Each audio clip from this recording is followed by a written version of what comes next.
So number of methods are available for isolation of bacteria. लेकिन जो सबसे ज्यादा इम्पोर्टेंट है हमारे लिए तो वही मेथड्स हम आज यहाँ पे डिस्कस करेंगे in isolation of micro organism in bacteria in microbiology.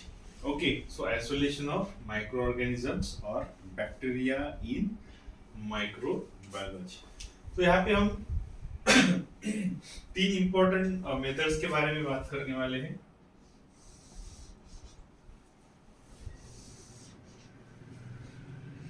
एक तो फर्स्ट है that is streak plate method. Second जो है so it is pour plate method.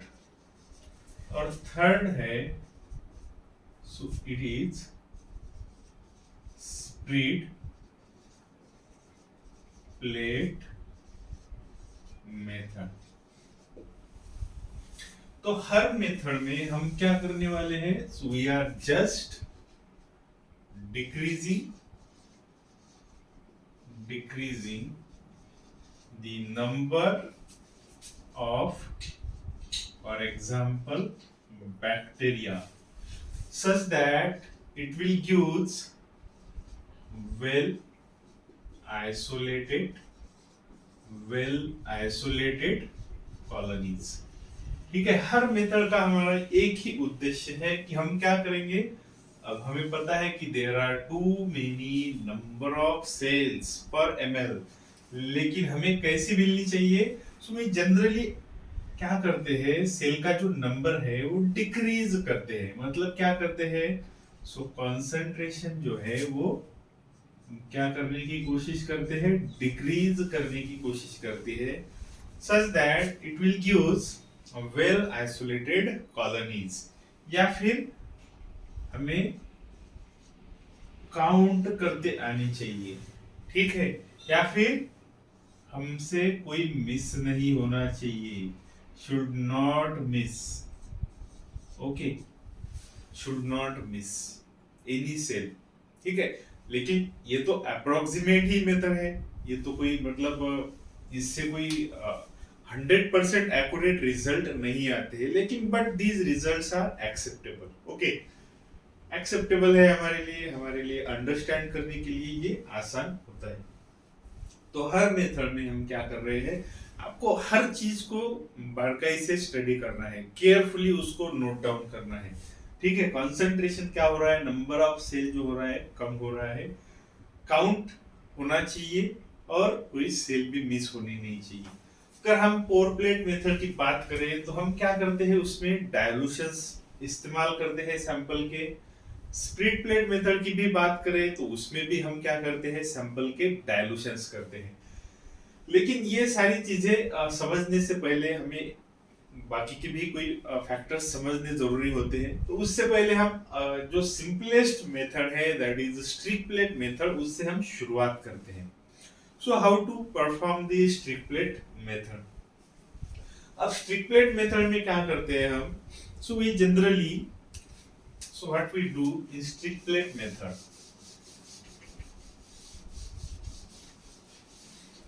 So in strict plate method, so सारा का सारा जो ऑपरेशन होता है it should be performed in front of Bunsen burner.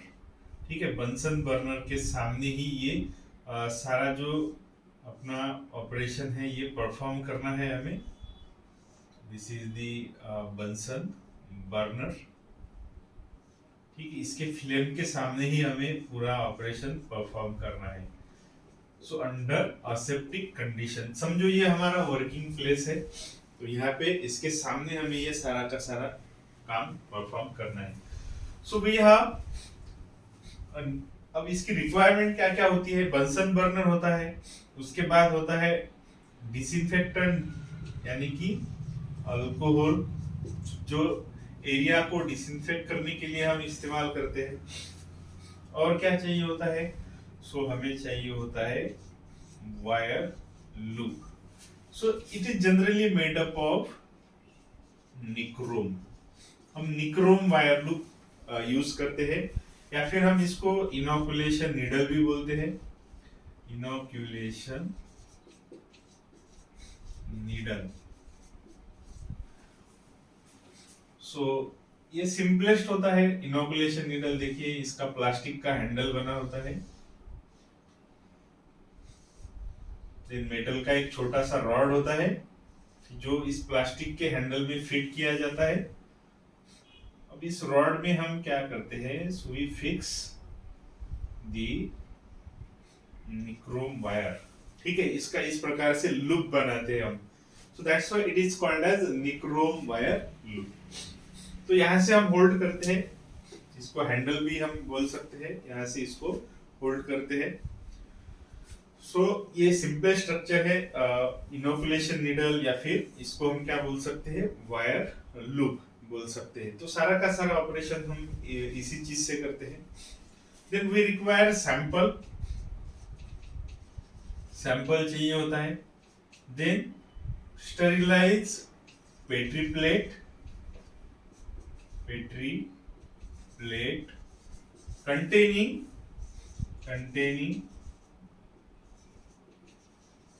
sterilize nutrient agar. ठीक है, न्यूट्रिएंट अगार मतलब मैं यहाँ पे एक जनरल टर्म यूज कर रहा हूँ. आप कोई भी अगार यूज कर सकते हैं depending on your sample and the organism which you want to isolate. ठीक है, जैसे कि अगर मुझे ई कोलाई को आइसोलेट करना है तो I can use EMB agar, that is eosin methylene blue agar. ठीक है, तो ये सारी प्रिपरेशन हमें लगती है. सो फर्स्ट आप क्या करेंगे, so you will disinfect the area. जो कुछ भी एरिया है आपका वर्किंग एरिया, उसको डिसइंफेक्ट करेंगे by using alcohol. Then you will incinerate. अब स्टेप्स देखिए. सो पहली स्टेप क्या रहेंगी, incineration. Incineration of wire loop. ठीक है, इंसिनरेट कर देंगे वायर लूप को. मैं सिर्फ यहाँ पे लूप निकालूंगा. ये फ्लेम के सामने आप क्या करेंगे, इसको इंसिनरेट करेंगे. पहली स्टेप हो गई. उसके बाद क्या करेंगे आप, allow this wire loop to cool. Allow to cool. ठीक है, इसी एरिया में रख के आप उसको कूल करेंगे. देन थर्ड स्टेप क्या करेंगे आप, aseptically take sample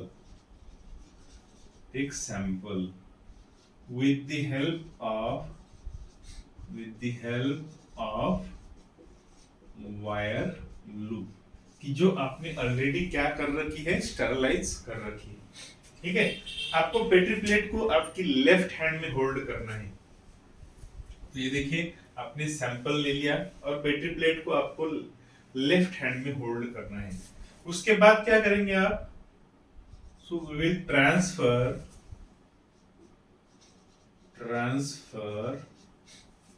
सैंपल. जो कोई भी सैंपल आप लेंगे, ठीक है, कोई भी वाटर सैंपल हो सकता है, सॉइल का सैंपल हो सकता है, या स्टूल का सैंपल हो सकता है. सो transfer sample eight one corner of petri plate. Okay, कि जिसमें ऑलरेडी क्या प्रेजेंट है, न्यूट्रिएंट मीडियम प्रेजेंट है. ओके, सो नाउ मैं सिर्फ क्या करूंगा, अभी जो उसका टॉप व्यू है, टॉप व्यू निकालने की कोशिश करूंगा. अब साइड व्यू अगर आप देखेंगे तो इस प्रकार से दिखेगा इसका. देखिए ये पेट्री प्लेट है अपनी. So this is our petri plate, और इसके ऊपर क्या रखा है आपने, लीड रखा है. So it is always close. Lead जो होता है ऑलवेज क्लोज होता है. और ये हमारा न्यूट्रिएंट मीडियम, यहाँ पे हमारा न्यूट्रिएंट मीडियम है. ये साइड व्यू आप देख सकते हैं. अब टॉप व्यू से आपको मीडिया दिखेगा, ठीक है, फ्रंट की साइड में. तो हम जो स्ट्रिक प्लेट मेथड करते हैं, सो it is generally perform by using, ठीक है, स्ट्रिक प्लेट मेथड कौन सी करते हैं हम, सो 4 quadrant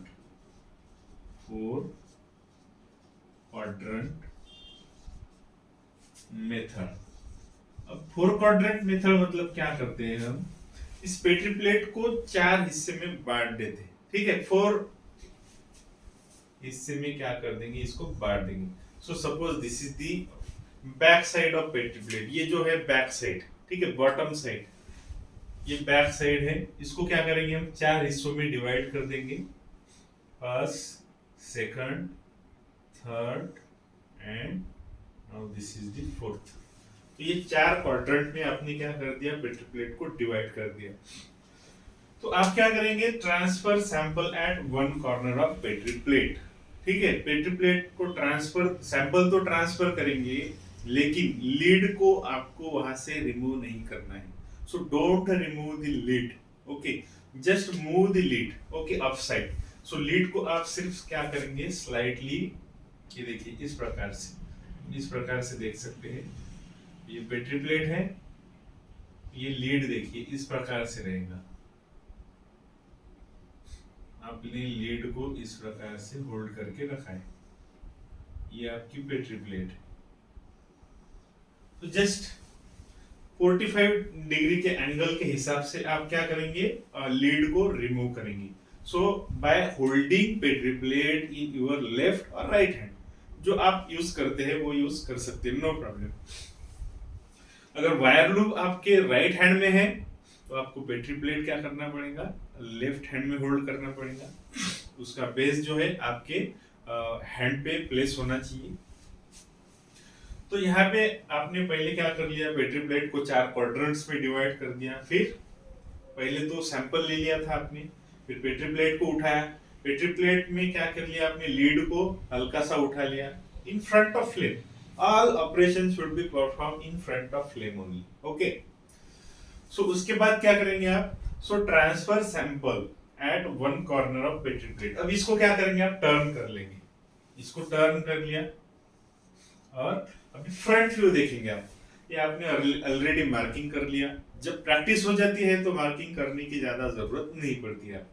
ओके, मार्किंग कर लिया आपने। तो यहाँ पे आपने सैंपल को प्लेस कर दिया, sample transfer sample at one corner of petri plate, nutrient agar medium पे आपने सैंपल ट्रांसफर कर लिया। Then sterilise the wire loop, ठीक है, स्टेरिलाइज करना है, जैसे कि मैंने पहले ही बोल रखा है, इंसिनरेट करना है, फ्लेम में होल्ड करना है इस प्रकार से आपको वायर लूप को। ओके, इंसिनरेट मतलब sterilise the wire loop as usual, जो पहले मैंने बोला था। Then pull down the wire loop by placing at the center, ठीक है, सेंटर में उसको टच करना है, ठीक है, टच करके आपको उसको क्या करना है, पुल डाउन करना है। देन असेप्टिकली, अब यहाँ पे देखिए पेट्री प्लेट आपने ऑलरेडी हैंड में होल्ड कर रखा है। So streak this sample in zigzag manner, देखिए आप इस प्रकार से क्या करेंगे, सैंपल को जिगजैग मैनर में क्या करेंगे, स्ट्रिक करेंगे। ओके, ज्यादा यहाँ पे ओवरलैपिंग नहीं होना चाहिए। इसका पर्पस क्या है, देखिए जब आप कभी भी स्ट्रिकिंग करते हैं, सो ये देखिए इस सैंपल में क्या है, बहुत सारी सेल्स प्रेजेंट है ऑलरेडी।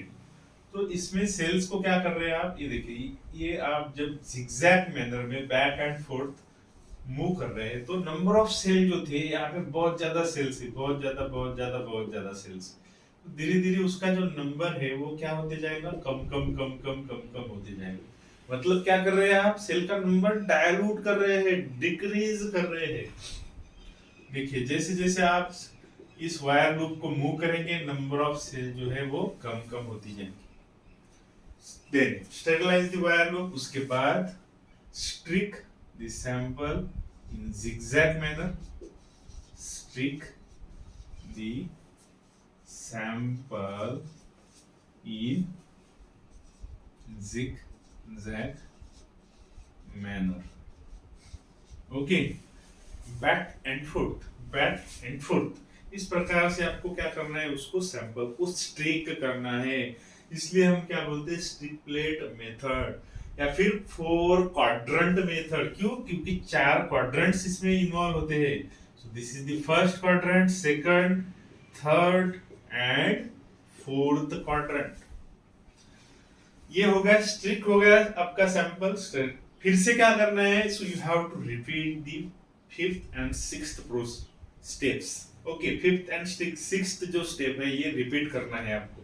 मतलब क्या करेंगे, फिर से क्या करेंगे, वायर लूप को स्टरलाइज करेंगे by using flame.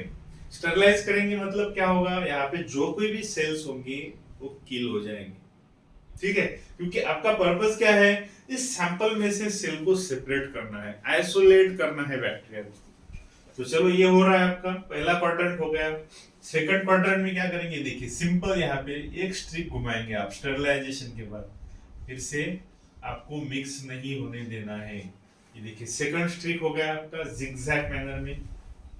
Second quadrant में आपने स्ट्रिकिंग किया, फिर से ये प्रोसेस क्या करना है, रिपीट। ठीक है, रिपीट 5 एंड 6। फिर से क्या करना है, रिपीट 5 एंड 6, 5 एंड 6। देखिए इस क्वाड्रेंट में भी आपने क्या किया, सिंपल ये स्ट्रिक को घुमा लिया, एक घुमा लिया और ये बैक एंड फोर्थ सेल को जिगजैग मैनर में स्ट्रिक कर लिया। फिर से क्या किया है, फिफ्थ एंड सिक्स्थ स्टेप को क्या किया है, रिपीट किया है। फिर से आपने एक स्ट्रिक ले लिया और जिगजैग मैनर में सेल को स्ट्रिक कर लिया, और at last one streak at the centre, that's it. अब इसके बाद क्या करना है, you have to incubate the plates, incubation depending on the kind of organism. अब जनरली प्रेफर्ड टेम्परेचर हम क्या करते हैं, इट इज जनरली 36 to 37 या 35 to 37 डिग्री सेंटीग्रेड। ठीक है, तो इस पे क्या करना है, आपको इंक्यूबेट करना है। इंक्यूबेट मतलब क्या, कांस्टेंट कंडीशंस आपको प्रोवाइड करनी है, इंक्यूबेशन। ओके, इंक्यूबेशन हो गया। अब उसके बाद क्या करेंगे आप, so we are going to observe the results. अब रिजल्ट किस प्रकार से आएंगे आपके, अब देखिए इंक्यूबेशन हो गया। अब इंक्यूबेशन के बाद नेक्स्ट डे क्या होगा, आपको इस प्रकार से अभी रिजल्ट दिखेंगे, कॉलोनीज दिखेंगी। जो पहला क्वाड्रेंट होगा आपका, so it may not contain isolated colonies. ठीक है, अगर सैंपल में बहुत ही ज्यादा ओवर क्राउडेड है सैंपल, उसमें आइसोलेटेड कॉलोनीज नहीं है। अब जब जैसे आप सेकंड क्वाड्रेंट में जाएंगे तो you will get less number of colonies. ठीक है, लेस। देखिए नंबर क्या होते जाएगा, सेकंड क्वाड्रेंट, ये देखिए सेकंड क्वाड्रेंट आपका, ये फर्स्ट क्वाड्रेंट है। अब थर्ड क्वाड्रेंट में देखिए आइसोलेशन धीरे धीरे चालू होगा, ये टॉप व्यू दिखा रहा हूं मैं। और लास्ट क्वाड्रेंट में क्या होगा, so here the chances are there, so you will get well isolated colonies. ठीक है, यहाँ पे आप वेल आइसोलेटेड कॉलोनीज आपको मिल सकती है। तो आपको कॉलोनीज कहाँ से पिक करनी है, अब वेल आइसोलेटेड कॉलोनी कौन सी है, ये मेरे लिए वेल आइसोलेटेड कॉलोनी। ये देखिए मिक्स है कॉलोनीज यहाँ पे। अब मेरे लिए आइसोलेटेड कॉलोनी कौन सी है, so this could be the well isolated colony, this could be the well isolated. अब इनका क्या स्टडी करना है हमें, इनको आप क्या कर सकते हैं, एक तो पहले सब कल्चर कर सकते हैं। ठीक है, सब कल्चर कर सकते हैं, मतलब क्या कर सकते हैं, इसको उठाना है और दूसरे मीडियम पे, फ्रेश मीडियम पे ट्रांसफर करना है, दैट इज सब कल्चरिंग। और क्या कर सकते हैं, नेक्स्ट स्टेप क्या करेंगे आप, इसकी मॉर्फोलॉजी स्टडी करेंगे। मॉर्फोलॉजी में उसका अपीयरेंस कैसा है, उस कॉलोनी का शेप कैसा है, उसके अलग अलग कैरेक्टरिस्टिक्स होते हैं। ओके, उसकी कंसिस्टेंसी कैसी है, तो ये सारी की सारी चीजें हम क्या करेंगे, उस कॉलोनी की स्टडी करेंगे और नोट डाउन करेंगे। और क्या कर सकते हैं आप, उसका ग्राम स्टेनिंग कर सकते हैं, उस बैक्टीरिया की मॉर्फोलॉजी आप देख सकते हैं बाय यूजिंग सिंपल स्टेनिंग। तो पहले तो इसको सब कल्चर करके क्या करेंगे आप, प्यूरिफाई करेंगे। So this is how we can use the striplet method for isolation of bacteria from mixed population. ठीक है, हर स्टेप यहाँ पे केयरफुली क्या कीजिए, आप नोट डाउन कीजिए, प्रॉपरली उसको स्टडी कीजिए, इसके पीछे की थ्योरी भी आप समझने की कोशिश कीजिए। तो ये पूरा ऑपरेशन जो होता है it should be perform in front of flame. तो बाकी की दो मेथड्स भी हम अभी देखने वाले हैं, that is pour plate method and split plate method, वो नेक्स्ट पॉइंट में देखेंगे।